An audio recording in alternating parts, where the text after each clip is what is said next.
ನಮಸ್ತೆ ಮಕ್ಕಳ, welcome back to my channel. Please like, share and subscribe my channel. ಮಕ್ಕಳ, ಇವತ್ತು ನಾವು 9ನೇ ತರಗತಿ ಕನ್ನಡದಲ್ಲಿ FA2 ಅಥವಾ ಸಾಧನಾ ಪರೀಕ್ಷೆ 2ಕ್ಕೆ ಸಂಬಂಧಪಟ್ಟಂತಹ LBA ಆಧಾರಿತ ಮಾದರಿ ಪ್ರಶ್ನೆ ಪತ್ರಿಕೆ ಉತ್ತರ ಸಹಿತವಾಗಿ ನೋಡ್ತಾ ಹೋಗೋಣ. ಉತ್ತರವನ್ನು ಬರೆಯೋದಕ್ಕೆ ನಿಮಗೆ ಸಿಗುವಂತಹ ಸಮಯ 60 ನಿಮಿಷಗಳು ಅಥವಾ 1 ಗಂಟೆ. ಗರಿಷ್ಠ ಅಂಕಗಳು 20 ಮಕ್ಕಳ. ಫಸ್ಟ್ ಹೆಡಿಂಗ್ ನೋಡಿ.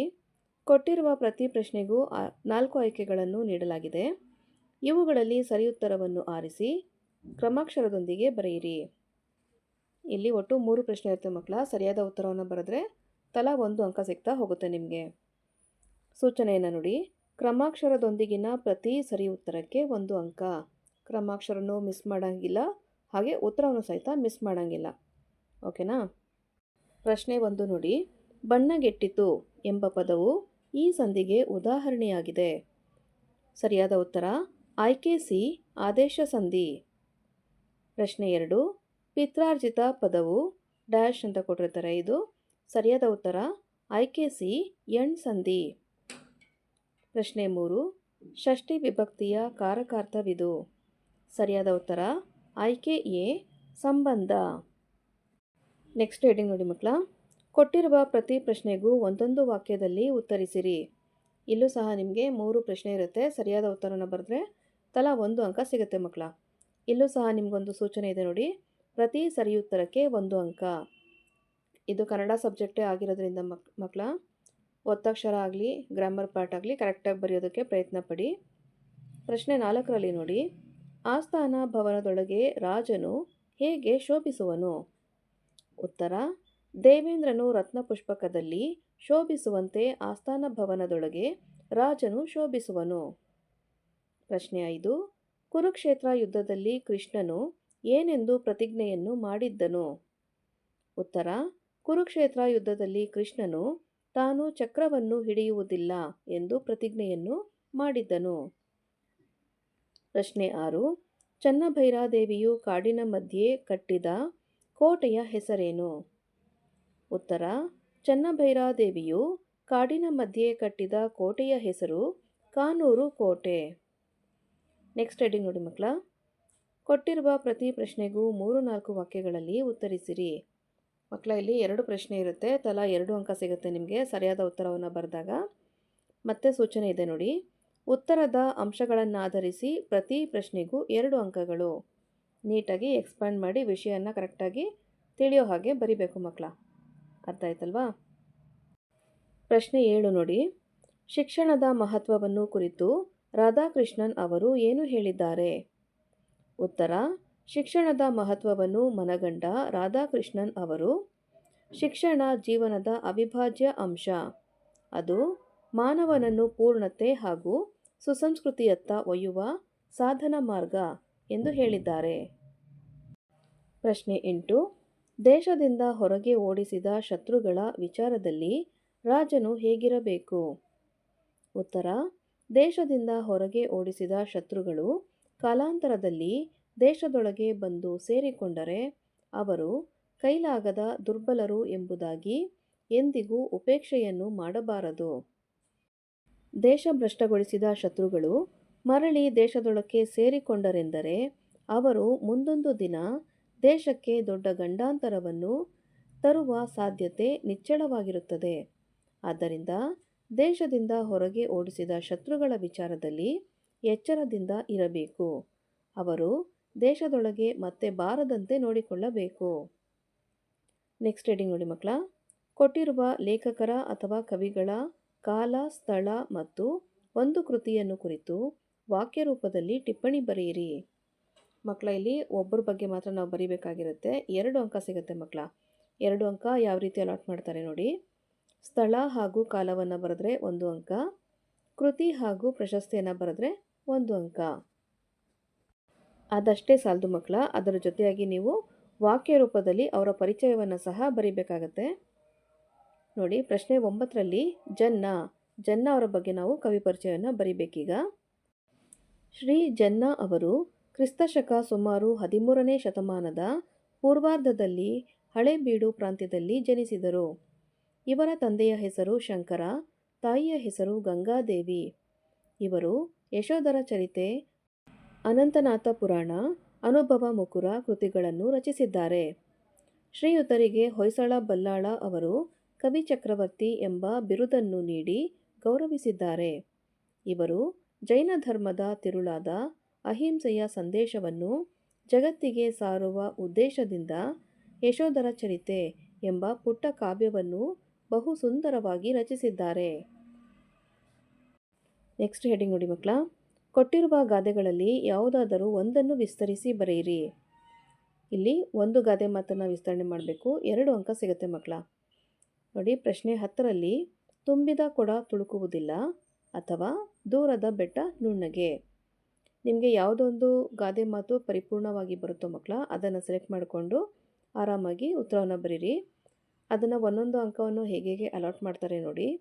ಗಾದೆಯ ಮಹತ್ವದ ವಿವರಣೆಗೆ 1 ಅಂಕ, ಉದಾಹರಣೆಯೊಂದಿಗೆ ಅರ್ಥ ವಿವರಣೆಗೆ 1 ಅಂಕ. ಮಕ್ಕಳ, ಮೊದಲಿಗೆ ತುಂಬಿದ ಕೊಡ ತುಳುಕುವುದಿಲ್ಲ ಈ ಒಂದು ಗಾದೆ ಮಾತನ್ನು ನೋಡ್ತಾ ಹೋಗೋಣ. ಗಾದೆಯ ಮಹತ್ವವನ್ನು ನೋಡಿ. ಗಾದೆಗಳು ವೇದಗಳಿಗೆ ಸಮ, ವೇದ ಸುಳ್ಳಾದರೂ ಗಾದೆ ಸುಳ್ಳಾಗದು ಎಂಬ ಮಾತಿದೆ.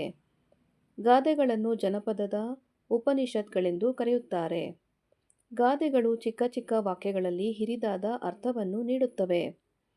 ಗಾದೆಗಳು ಗ್ರಾಮೀಣ ಜನರ ಜೀವನಾಡಿಗಳಾಗಿವೆ. ಗಾದೆಗಳು ಹಿರಿಯರ ಅನುಭವದ ಸಾರಗಳಾಗಿವೆ. ಗಾದೆಗಳು ನಮ್ಮ ಉತ್ತಮ ಬದುಕನ್ನು ರೂಪಿಸಲು ಸಹಕಾರಿಯಾಗಿವೆ. ಗಾದೆಗಳು ಸತ್ಯವನ್ನು ಪ್ರತಿಬಿಂಬಿಸುತ್ತವೆ. ತುಂಬಿದ ಕೊಡ ತುಳುಕುವುದಿಲ್ಲ ಎಂಬ ಈ ಗಾದೆಯು ಕನ್ನಡದ ಪ್ರಸಿದ್ಧ ಗಾದೆಗಳಲ್ಲೂ ಸಹ ಒಂದಾಗಿದೆ.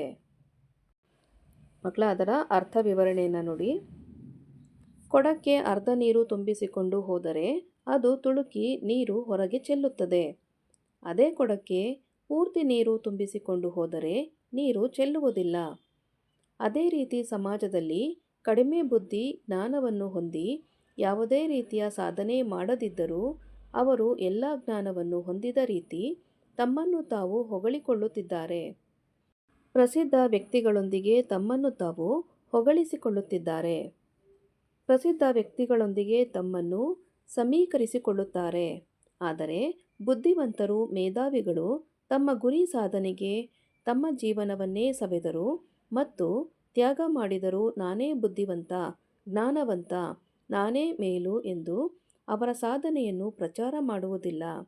ಉದಾಹರಣೆಗೆ, ಅಬ್ದುಲ್ ಕಲಾಂ ರವರು ಜಾಗತಿಕ ಮಟ್ಟದಲ್ಲಿ ಪೋಖ್ರಾನ್ ಅಣು ಆವಿಷ್ಕಾರ ಮಾಡಿದ್ದರು, ಭಾರತದ ರಾಷ್ಟ್ರಪತಿಯಾಗಿ ಸೇವೆ ಸಲ್ಲಿಸಿದರು, ಮಹಾ ಮೇಧಾವಿಯಾಗಿದ್ದರು. ಯಾವುದೇ ರೀತಿಯಲ್ಲಿ ಅವರು ಮಾಡಿದ ಸಾಧನೆಗಳನ್ನು ಹೇಳಿಕೊಳ್ಳುತ್ತಿರಲಿಲ್ಲ. ಮಕ್ಕಳಲ್ಲಿ ತಾವು ಮಕ್ಕಳಾಗಿ ತುಂಬ ವಿನಮ್ರತೆಯಿಂದ, ಸರಳತೆಯಿಂದ ಇರುತ್ತಿದ್ದರು. ಇಲ್ಲಿ ಅವರ ವ್ಯಕ್ತಿತ್ವ ಎಂತಹದ್ದು ಎಂಬುದು ತಿಳಿಯಬಹುದು. ಹಾಗೆಯೇ ಜ್ಞಾನವಂತರು ಪ್ರತಿಷ್ಠೆಯನ್ನು ತೋರುವುದಿಲ್ಲ ಎಂಬುದೇ ಈ ಗಾದೆ ಮಾತಿನ ತಾತ್ಪರ್ಯವಾಗಿದೆ. ಮತ್ತೊಂದು ಗಾದೆ ಮಾತನ್ನು ನೋಡಿ ಮಕ್ಕಳ. ದೂರದ ಬೆಟ್ಟ ನುಣ್ಣಗೆ. ಗಾದೆಯ ಮಹತ್ವ. ಗಾದೆಗಳು ವೇದಗಳಿಗೆ ಸಮ, ವೇದ ಸುಳ್ಳಾದರೂ ಗಾದೆ ಸುಳ್ಳಾಗದು ಎಂಬ ಮಾತಿದೆ. ಗಾದೆಗಳನ್ನು ಜನಪದದ ಉಪನಿಷತ್ಗಳೆಂದು ಕರೆಯುತ್ತಾರೆ. ಗಾದೆಗಳು ಚಿಕ್ಕ ಚಿಕ್ಕ ವಾಕ್ಯಗಳಲ್ಲಿ ಹಿರಿದಾದ ಅರ್ಥವನ್ನು ನೀಡುತ್ತವೆ. ಗಾದೆಗಳು ಗ್ರಾಮೀಣ ಜನರ ಜೀವನಾಡಿಗಳಾಗಿವೆ. ಗಾದೆಗಳು ಹಿರಿಯರ ಅನುಭವ ಸಾರಗಳಾಗಿವೆ. ಗಾದೆಗಳು ನಮಗೆ ಉತ್ತಮ ಬದುಕನ್ನು ರೂಪಿಸಲು ಸಹಕಾರಿಯಾಗಿವೆ. ಗಾದೆಗಳು ಸತ್ಯವನ್ನು ಪ್ರತಿಬಿಂಬಿಸುತ್ತವೆ. ಮಕ್ಕಳ, ಇಲ್ಲಿ ಹಿತ್ತಲ ಗಿಡ ಮದ್ದಲ್ಲ ಅಂತ ಪ್ರಿಂಟು ತಪ್ಪಾಗಿ ಬಂದಿದೆ. ನೀವು ದೂರದ ಬೆಟ್ಟ ನುಣ್ಣಗೆ ಎಂಬ ಈ ಗಾದೆಯು ಕನ್ನಡದ ಪ್ರಸಿದ್ಧ ಗಾದೆಗಳಲ್ಲಿ ಒಂದಾಗಿದೆ. ಈ ಒಂದು ಗಾದೆ ಮಾತಿನ ಅರ್ಥ ವಿವರಣೆಯನ್ನು ನೋಡ್ತಾ ಹೋಗೋಣ. ಕಣ್ಣಿಗೆ ಕಾಣದ ವಸ್ತುಗಳು ನಮಗೆ ಅಂದವಾಗಿ ಕಾಣುತ್ತವೆ. ಕಲ್ಪನೆ ಹಾಗೇ ಇರುತ್ತದೆ. ಕಾಣದ ಸ್ವರ್ಗ ಅಂದವಾಗಿರಬಹುದು ಎಂದು ತಿಳಿಯುತ್ತೇವೆ. ಸಿಗದ ವಸ್ತುವಿಗೂ ಆಸೆ ಪಡುತ್ತೇವೆ. ದೂರದ ನೆಂಟರು ಅಪರೂಪಕ್ಕೆ ಬರುವ ನೆಂಟರೆಲ್ಲರಲ್ಲೂ ಬಹಳ ನಂಬಿಕೆ, ಏಕೆಂದರೆ ಒಳಿತಾಗಿರಬಹುದೆಂಬ ಊಹಾತ್ಮಕ ದೃಷ್ಟಿ ಇದರಲ್ಲಿರುತ್ತದೆ. ದೂರದಲ್ಲಿ ಕಾಣುವ ಕಲ್ಲಿನ ಗುಡ್ಡ ಎಷ್ಟು ಚೆನ್ನಾಗಿದೆ, ಎಷ್ಟು ಎತ್ತರ, ಎಷ್ಟು ವಿಸ್ತಾರ, ಎಷ್ಟು ಹಸಿರು, ಏನು ಆಕಾರ ಎಂದು ಅದರತ್ತ ಹೋಗಬೇಕು ಎಂಬ ಆಸೆಯಾಗುತ್ತದೆ. ಪ್ರಯಾಸದಿಂದ ಆಯಾಸಪಟ್ಟು ಗುಡ್ಡದ ಕಡೆಗೆ ಹೋದಾಗ ನಿರಾಸೆ ಹೊಂದುವುದು ಸಹಜ. ಏಕೆಂದರೆ ದೂರದಿಂದ ನೋಡಿದಾಗ ಸುಂದರವಾಗಿ ಕಾಣುವ ಗುಡ್ಡ ಹತ್ತಿರ ಹೋದ ನಂತರ ಕಲ್ಲು ಮುಳ್ಳುಗಳಿಂದ ಕೂಡಿರುತ್ತದೆ. ಅದಕ್ಕಾಗಿ ಏನನ್ನಾದರೂ ನಂಬುವ ಮುಂಚೆ ವಿಚಾರ ಮಾಡಿ ನಿರ್ಣಯ ತೆಗೆದುಕೊಳ್ಳಿ. ಉದಾಹರಣೆಗೆ, ಆಗ ತಾನೇ ಪರಿಚಯವಾದ ಸ್ನೇಹಿತನ ಸಂಗ ಹಿತವಾಗಿರುತ್ತದೆ. ಹತ್ತಿರಕ್ಕೆ ಬಂದ ಹಾಗೆಲ್ಲ ಗುಣ ಅವಗುಣಗಳನ್ನು ಅವಲೋಕಿಸಿದಾಗ ನಿಜಾಂಶ ತಿಳಿಯುತ್ತದೆ ಎಂಬುದು ಈ ಗಾದೆಯ ಅರ್ಥವಾಗಿದೆ. ನೆಕ್ಸ್ಟ್ ರೀಡಿಂಗ್ ನೋಡಿ ಮಕ್ಕಳ. ಕೊಟ್ಟಿರುವ ಪ್ರತಿ ಹೇಳಿಕೆಯನ್ನು ಸಂದರ್ಭದೊಡನೆ ವಿವರಿಸಿ. ಇಲ್ಲಿ ಒಂದೇ ಸಂದರ್ಭವನ್ನು ಕೊಟ್ಟಿರ್ತಾರೆ, 2 ಅಂಕ ಸಿಗುತ್ತೆ ಮಕ್ಕಳ. ಹಾಗೆ ನೋಡಿ, ಆಯ್ಕೆ, ಕರ್ತೃ, ಆಕಾರ, ಪಠ್ಯ ಇದನ್ನು ಬರೆದ್ರೆ 1 ಅಂಕ. ಯಾರು ಯಾರಿಗೆ ಯಾವಾಗ ಹೇಳಿದರು ಅಂತ ಬರೆದ್ರೆ ಅದಕ್ಕೆ 1 ಅಂಕ ಇರುತ್ತೆ ಮಕ್ಕಳ. ಪ್ರಶ್ನೆ 11 ನೋಡಿ, ಮಾನವತೆಯೇ ವಿಶ್ವ ಅನುಸರಿಸಬೇಕಾದ ಮಾರ್ಗ.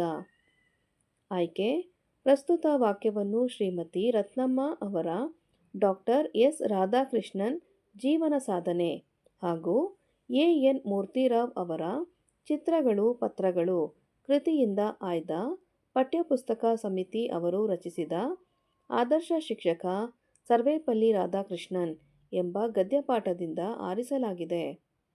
ಸಂದರ್ಭ, ರಾಧಾಕೃಷ್ಣನ್ ಅವರು ಕೆನಡಾ ದೇಶದ ರೇಡಿಯೋ ಪ್ರಸಾರ ಭಾಷಣ ಮಾಡಿದ ಸಂದರ್ಭದಲ್ಲಿ ಈ ಮಾತು ಬಂದಿದೆ.